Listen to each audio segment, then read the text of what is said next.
Hey, babies. Welcome to Talk to Me, Kitty Couples, where we are changing swipe left culture into stay right culture. I am your host, Kitty Rose, and in all things that we are doing in these conversations to bring love, health, happiness back to relationships and marriages. It is an honor and a privilege to be able to share this space once again with someone that I highly respect, and I believe that you all highly respect him as well. I've been able to share the space with him for years now. We've had a great conversation, and he's the other intellectual one. Y'all know who I'm talking about, okay? But with all due respect, I present to you all my brother, Tripp Fontane. Bless. Hello, hello, hello. Bless. It's an honor and a privilege to be here. Oh, my God. You know I'm ready for this conversation, right? So am I. You know what? I have realized that with spending time with you on stage, we think alike. For sure. And we are really doing our best to try to heal and restore not just relationships and marriages, but the mindset. The people, Yeah, of people. And that's important. In the spaces that we're in now, there's a lot of toxicity, there's a lot of negativity, there's a lot of projection, and I have watched it destroy relationships, destroy marriages. And you know how I am. Yeah. I'm big on marriage. Yeah. For sure. I am really big on marriage. There has been a conversation that we have heard a lot.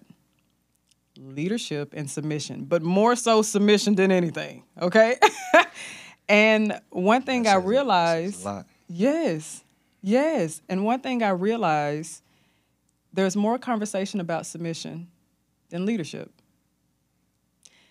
And in those conversations, there's not a lot of Bible reference. There's not much God in those conversations. Correct. Right. So today, of course, I want to talk biblical leadership and submission. You ready for that conversation? I am. First, I want to start. I want to start with your opinion first. Let me put that on side real quick. Be a professional. I want to start with your opinion first. Mm-hmm. In the spaces that are having the conversations, the people who are giving commentary and opinion about leadership and submission, what are the problems that you're seeing the most in those spaces? Neither one of the definitions are rooted in anything. Mm-hmm. Whether you're rooted in the same thing I do or not that's not the point. It's not actually rooted in anything that has any type of depth or validity beyond one's own ego. Mm-hmm. So it's like you projecting what you want submission to be onto something that has very real definitions and boundaries. You projecting leadership onto something that has very real definitions and boundaries based on whatever you rooting it in. But again, it's not rooted in anything. Mm-hmm. Like, fam, you talking about a woman should submit to based on what? Based on what? Okay, you saying that a man's supposed to based on what? Mm-hmm. Because even at a societal level, what it means to be a man has changed within the last 40 years. And it's always changing. What it means to be a woman has completely changed based on the law. Yep. What women legally allow. So what are we actually talking about? Exactly. That's the problem I see. Mm-hmm. People just throw these words around and throw these terms around because they buzz words and they're going to get the people revved up. But it's like, fam,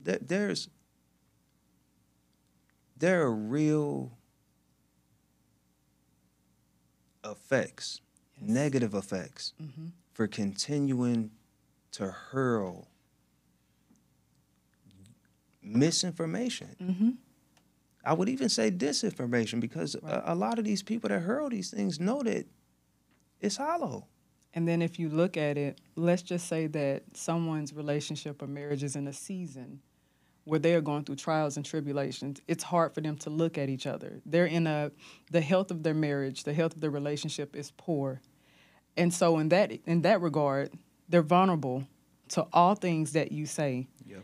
And so that influence becomes powerful. So if I'm hearing certain things that I can now weaponize and attack my marriage or my spouse or my significant other with, instead of listening to things, because if you think about it, when we're going through hardships, we're not always trying to listen to healthy things. We're looking for things that are quick with validation. And I think a lot of people are having that problem as well. We're stepping into spaces, we're already in a vulnerable state. Yeah. And we're stepping into these spaces, receiving commentary from people who don't have the best perspectives, especially the people who are projecting their own bad experiences. My bad to jump. Yeah, go ahead. I think it's before it even becomes about the perspective. I think a part of the issue owing to this conversation, it's coming from people who've been entrusted with leadership who do not have the people in mind. I don't want to like jump there. We can go back to where we were. But I'm. It's not to send shots at any one person. It's to send a shot at anybody who professes to be a leader in anything. Yes. Who does not consider who it is they're leading. Which is a huge quality of a leader. Absolutely. Sure, we can take the people where we want to go. I can take folks where I want to go. Yeah. But it's not about me when I step into that. As a matter of fact, it's about a greater realization that I'm them. Okay. It doesn't matter if my position is the shepherd or not. I'm in the field with them. Yes. So to a certain degree, there's no separation between them and I. Because my purpose becomes them. Your purpose. Their well-being. Yes. Their advancement. Yes. So I think before we even talk perspective, because we all been messed up people before. You can use that. Right. But when you're not considering what that means as far as how you give to the people and how you serve the people as opposed to stand over them, it becomes corrupted from the jump. Right. So then let's get into Scripture. For sure. Because what I see in Scripture when I read is servant leadership. So let's get into the Word now. There are passages in the Word that highlight what a leader is. Absolutely. Okay. Do you have any off top that you want to highlight? Yeah. Come on, notes. Let me. Just because. Again, I want to be clear here to the people. I don't even consider myself a traditional Christian person. I consider myself more so a student of the Bible. Yes. And a student of the man that Jesus was in real life. But there are clear instructions in there. I mean, you can't refute them. Mark 10, 41 through 45. Okay. Let me pop in real quick. I'm coming from the New American Standard Version. For the purpose that this is the most literal translation you can get. Right. There are translations that are based on message, based on, you know what I'm saying? You should have multiple versions of the Bible just if you study the Bible.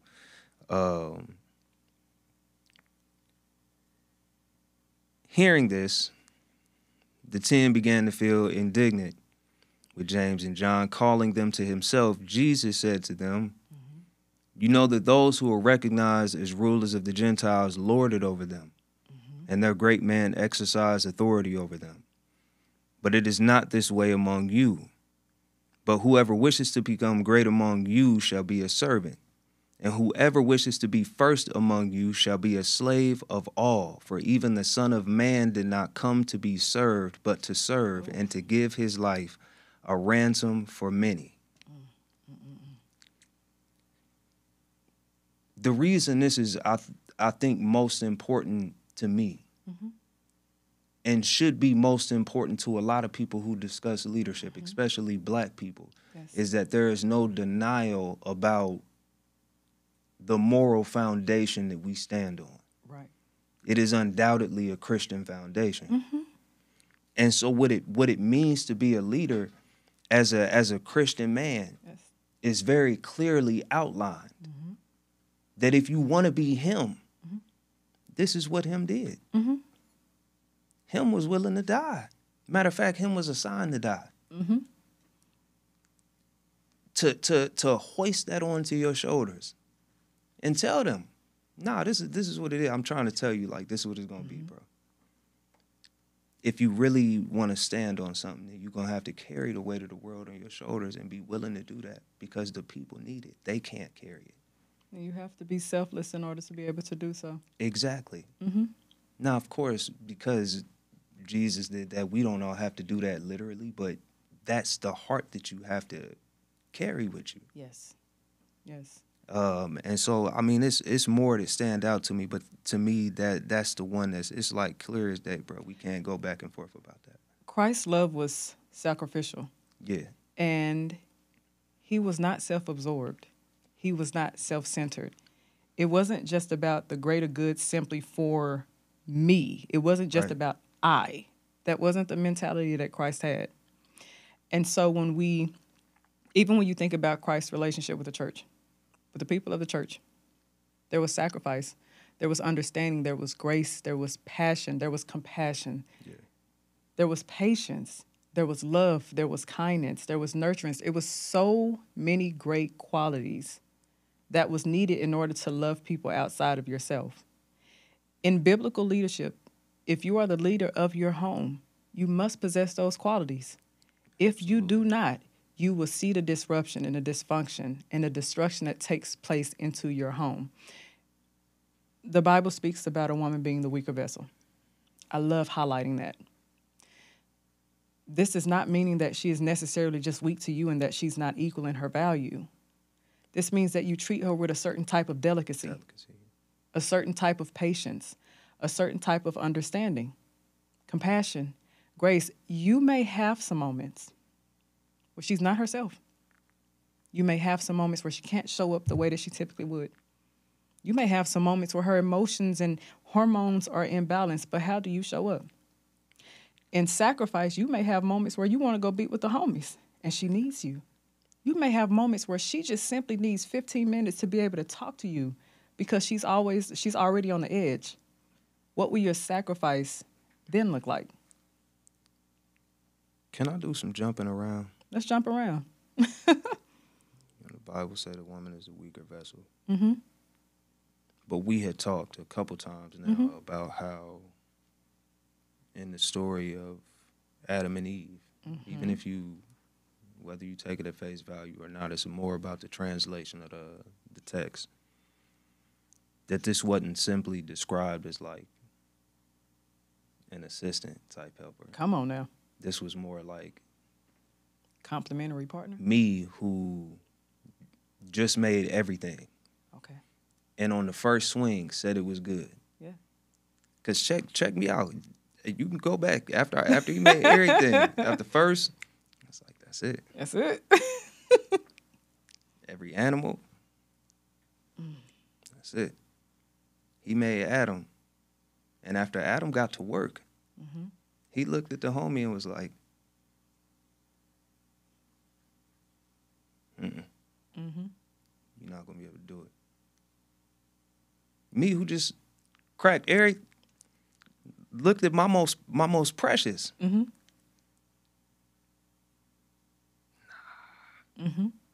not going to be able to do it by yourself. It wasn't about another body. Come on. So I didn't need another vessel just as strong. If I did, I would have just made another man. Are you coming in hot? But I needed something else here.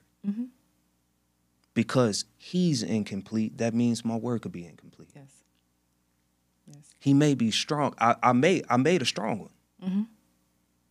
I made an upright one. I made an astute one. Yes. Something is missing. Yeah.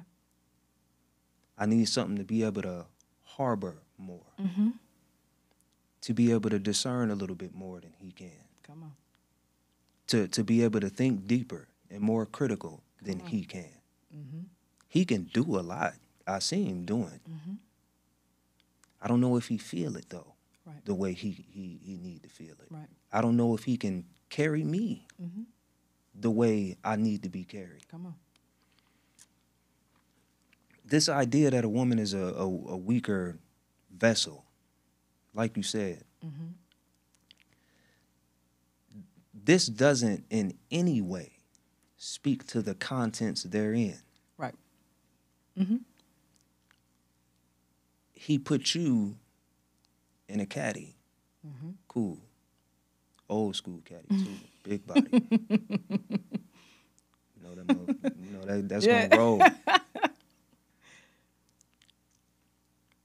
He put her in the S550. Mm-hmm. Yeah, it's still performance tune, but you gotta drive that different. Mm-hmm. Costs a whole lot more to maintain it too. It's a different level of exotic, brother. Them parts is import.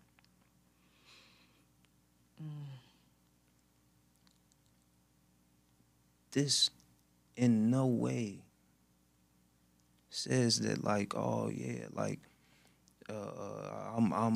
he's saying that women worth. No, brother, I'm saying that when you choose to work with that, Right. work with, Right. you gotta humble yourself. Mm-hmm. Gotta realize you stepping up to something. You gotta realize that this is something that completes you for a purpose higher than yours. Higher than you. Higher than your purpose. Yes, that's good. Yeah, my fault, but I No. I'm like, You're okay. When we talk about the helpmate, because I think I highlighted that on stage before. I think I did. And we talked about how God created her. Yeah. And what her purpose was. Taking a rib, okay? A rib. Yeah. When we talked about the significance of a rib and the protection and the support of it, if you think about that, that is exactly what a wife is. And as a leader, I should honor the fact that I get to protect and provide for this person who is my support. Yeah. There are so many qualities. Her perspective, her opinion, her discernment, her wisdom can add to my fruition. Of course, we're going to talk about purpose later. But it adds to me. She still protects me in a certain type of way. She still nurtures me. I need her. It's not just assistance. I need my helpmate. Yes. And that's the beauty of it. So now when we get into that, when we start looking at those things, then we really start looking at leadership and submission. Yes, I am, as a woman, I'm going to submit to my husband, but you have to have a willing attitude to be able to do that. I think when we hear these scriptures and people use these terms, they're putting people in a position of a woman being inferior and a man being superior. That's not about, in a leadership, it's not about you dominating somebody else. It's not about authority being abused. That's not about that. And I think that's the misconception that a lot of people have. It is. Also, the Bible talks about mutual submission. Yeah. You still submit in your leadership. Yes. You're still submitting in your... Jesus still submitted.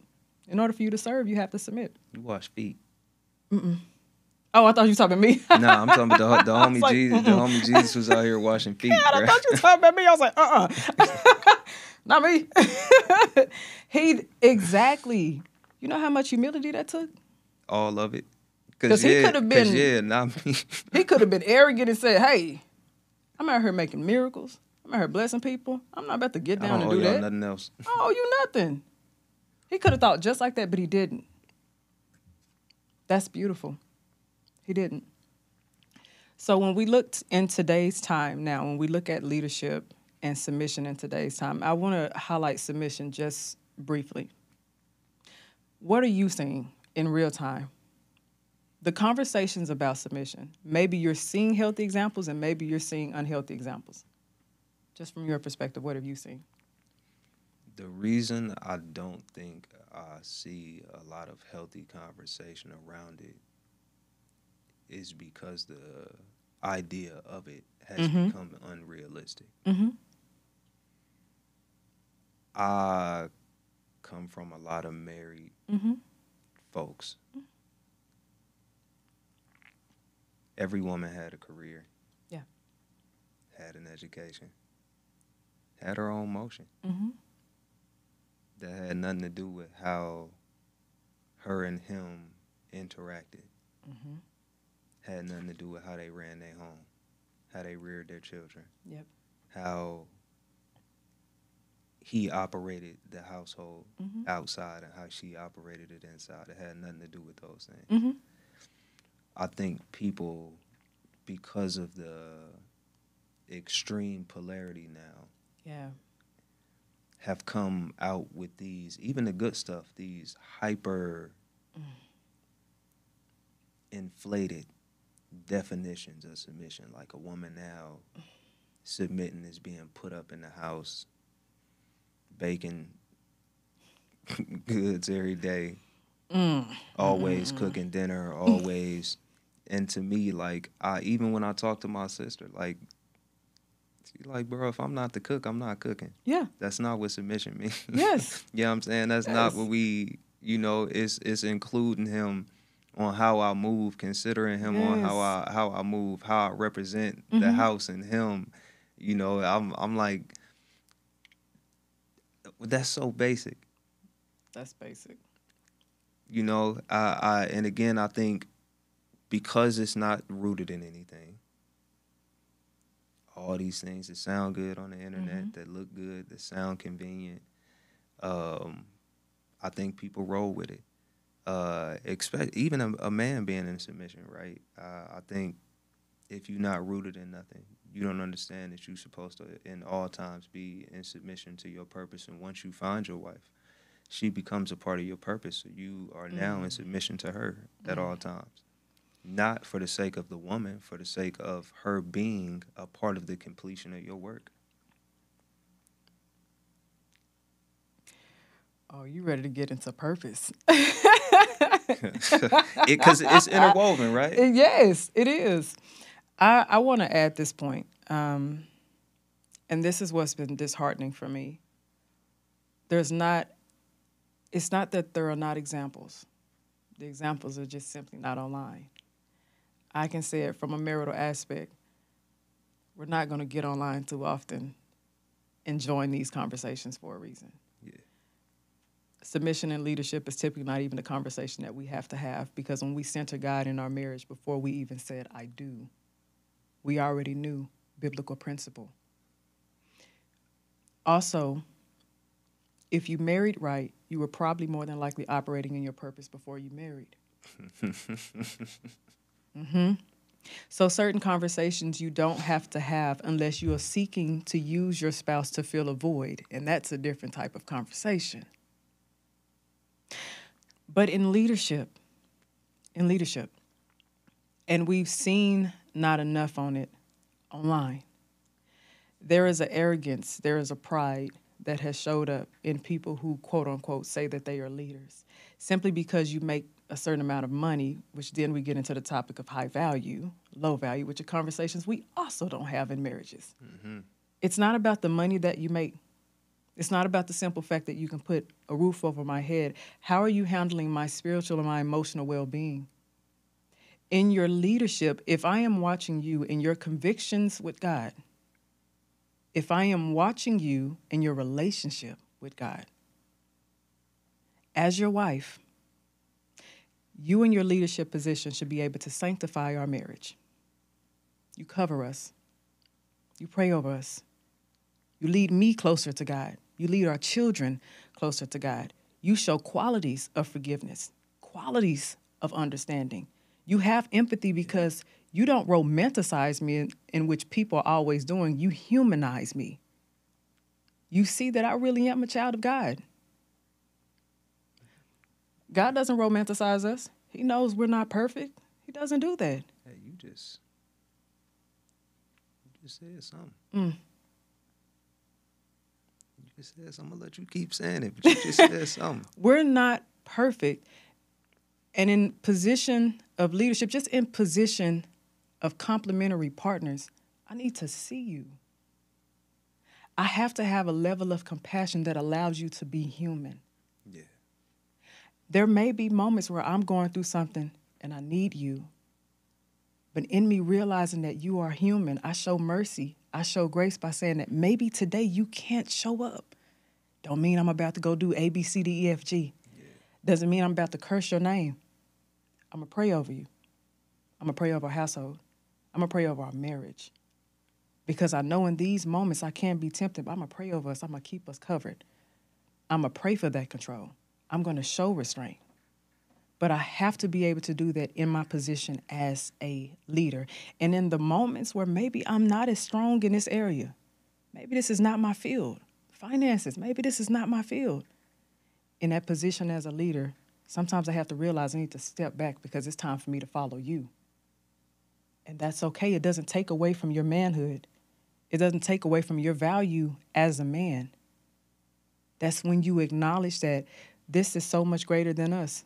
And I think with biblical leadership, it's important, especially in marriage, to understand that you are in a covenant. Mm-hmm. In all things that we do, out of reverence of Christ, we are to be glorifying God and coming together to advance his kingdom. That's important. And in my leadership, and as me as a woman, in my submission, that is so important. In my submission as a wife,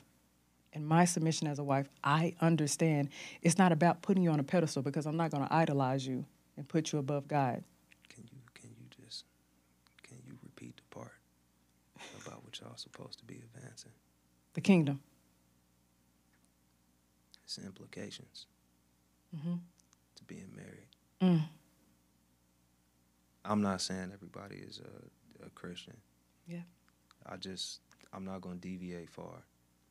You got to understand there's a tradition of marriage that's built on the preservation of bloodline.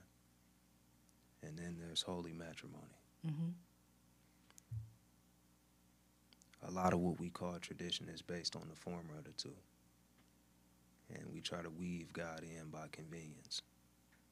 And they are not the same thing. By convenience. If you're going to do it, go on ahead and do it. You know what? I'm going to put the pin right here because we have more conversation. And I do believe that this conversation is going to bless someone in their household the way that it should. And I thank you for being a servant as well. For sure. From a fellow servant. Thank you so much because even in this conversation, it was therapeutic for me to be able to hear the mind of a person who understands what our roles and our positions are and that this is so much greater than just us. Absolutely. And that was so beautiful. I thank you so much, brother. Thank you. Thank you. Thank you. For sure.